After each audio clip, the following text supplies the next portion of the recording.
The Untouchable by Stephen A. Kallis, Jr. Recording by Jerome Lawson. March 2008. The Untouchable by Stephen A. Kallis, Jr. You can see it, you can watch it, but mustn't touch. And what could possibly be more frustrating when you need, most violently, to get your hands on it for just 1 second. The man finally entered the office of General George Garvers. As the door closed behind him, he saw the general, who sprang from his chair to greet him. "Max, you finally came." "Got here as soon as I could. I wager half my time was taken up by the security checkpoints. You're certainly isolated in here." "All of that," agreed the general. "Have a seat, won't you?" he asked, indicating a chair. His friend sank into it gratefully. "Now what's this vital problem you called me about? You weren't too specific." "No," said Garvers. "I wasn't. This is a security matter, after a fashion. It's vitally important that we get technical help on this thing, and since you and I are friends, I was asked to call you in." "Well?" "I'm afraid I'll have to make a story of it." "Quite all right by me, but don't mind if I interject a question now and then. Mind if I smoke?" "Go right ahead," said Garvers, fumbling out a lighter. "Just don't spill ashes on the rug." "This all began on the 3rd of May. I was working here on some top security stuff. I had suddenly got the feeling of being watched. I know it seems silly, what with all the checkpoints that a potential spy would have to go through to get here, but that's just how I felt. Several times I glanced around the office, but of course it was empty. Then I began to think that it was my nerves." "You always were a bit of a hypochondriac," observed his friend. "Be that as it may," continued Garvers, "it was the only explanation I had at the time. Either someone was watching me, which seemed impossible, or I was beginning to crack under the strain. Well, I put my papers away and tried to take a short break.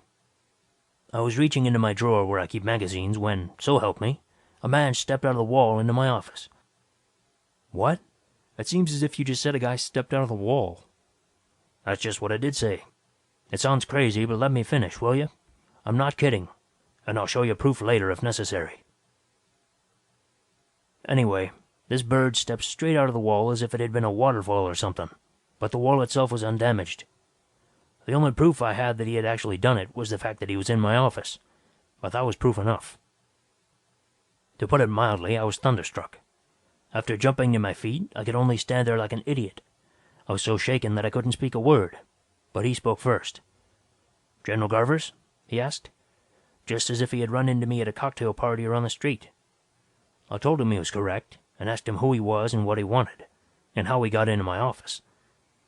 He identified himself as a Henry Bush, and explained that he was acting in behalf of a good friend of his, the late Dr. Hyman Duvall. You ever heard of Duvall, Max? His friend twisted his face in thought. "Can't say that I have offhand, but the name seems to ring a bell somewhere."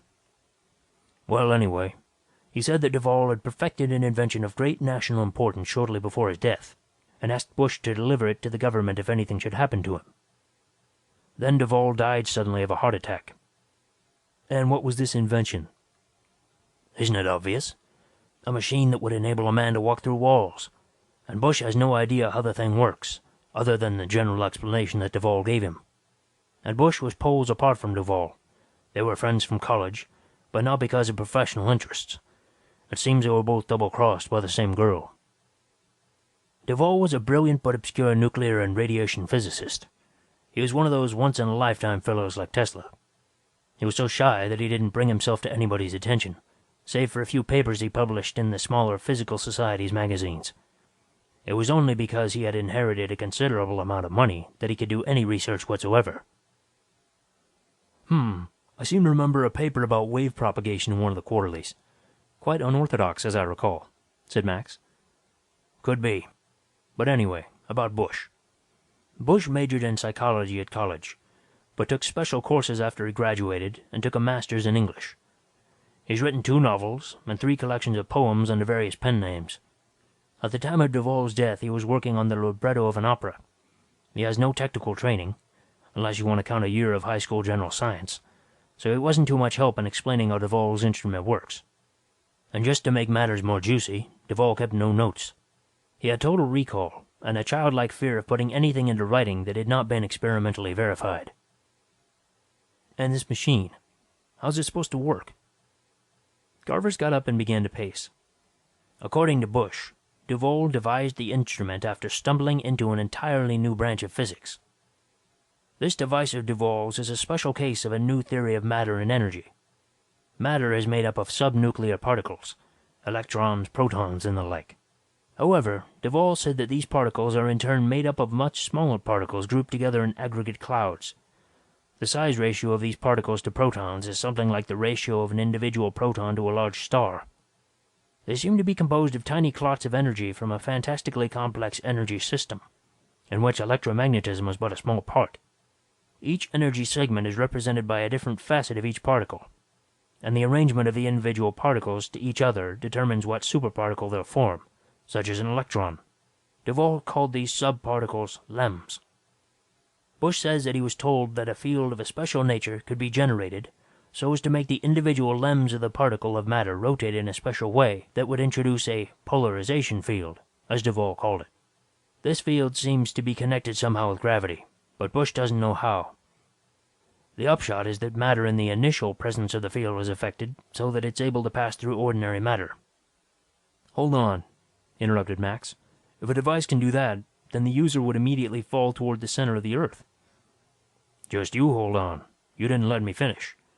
A single plane of atoms at the base of the treated object is the point of contact. It remains partially unaffected because it is the closest to the gravitostatic field center, which I guess is the Earth's center of attraction. This plane of semi-treated atoms can be forced through an object if it's moved horizontally, but its untreated aspect prevents the subject wearing the device from falling through the floor. Bush demonstrated this device to me, turning it on and strolling through various objects in the room. Think of it. No soldiers could be killed or held prisoner, and... No, hang on, objected Max. Let's not run away with ourselves. He may have perfected a device that would enable a soldier to avoid capture, but there would certainly be other ways to kill him than by bullets. Let's see now. Suppose that the enemy shot a flamethrower at him. The materials might pass through him, but he would be cooked anyway. Or poison gas. As far as gas goes, I suppose a gas mask would be necessary. Bush doesn't know about the breathing mechanism, except that he had to take breaths.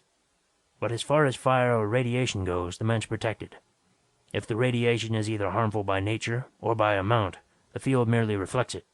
It's something called the lemic stress of the field that causes the phenomenon. That's why we need your help. Max scratched his head thoughtfully. I don't understand. Garvers looked pained. When Bush had finished his demonstration, he carelessly tossed the device on my desk. The thing skidded and hit my paperweight so that the switch was thrown on again. So now the device and my desk are both untouchable. Go over to the desk and try to touch it, said Garvers dryly. His friend got up and ambled over to the desk. There he saw a small black box resting near a paperweight. Its toggle switch was at the on position, and it was lying on its side. He tried to pick the box up, but his hand slid effortlessly through it as if it were so much air. Well, Max said. He passed his hand through the desk again. Well, are you sure Bush told you everything? Bush.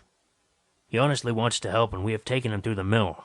Pentothal, scopolamine and the like, hypnotism and the polygraph. We've dug that man deeper than we've ever dug anybody before. And have you conducted any experiments of your own? Certainly. That's what's so frustrating. We tried to x-ray the thing, and we didn't get a thing. We bombarded it with every radiation we could think of, from radio to gamma, and it just reflected them. We can detect no radiation coming out of it. Magnetic fields don't affect it, nor the heat and cold. Nuclear particles are ignored by it. It just sits there, thumbing its nose at us, and we can't even wait for it to run down. According to Bush, the power requirements of the thing are funny, and once the field is established, it takes no additional energy to maintain it. And the collapsing power remains indefinitely until it's time to turn the machine off, but it's unreachable by any means we have. It's pure frustration. There's no way we can analyze it until we can handle it, and there's no way we can handle it until we can turn it off, and there's no way we can turn it off until we've analyzed it. If it were alive, I think that it was laughing at us. Do you have any ideas? Asked Garvers hopefully. Nothing that would help a solution at present, said Max.